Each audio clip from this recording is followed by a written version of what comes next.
कोई कहेगा पंच तत्वों से, कोई कहेगा आत्मा, देह और चेतना से, कोई कहेगा ईश्वर की कृपा से, तो कोई कहेगा इस प्रकृति की परीक्षा से।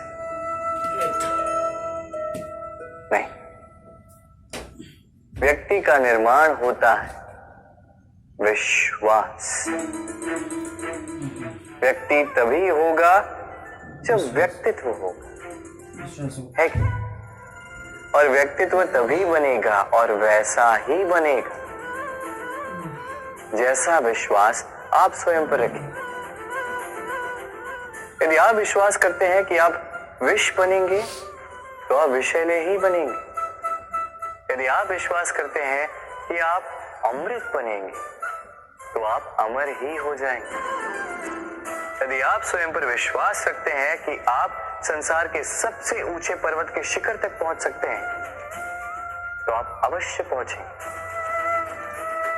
यदि आपको लगता है, आप सोचते हैं कि कदाचित ऐसा नहीं हो पाएगा, तो ऐसा कदापि नहीं होगा।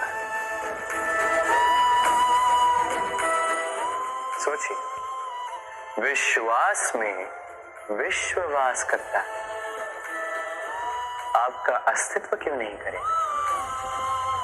जैसा विश्वास आप स्वयं पर रखोगे वैसे ही आप बनोगे। इसलिए स्वयं पर विश्वास रखिए। जी हाँ, प्रेम से कहिए राधे।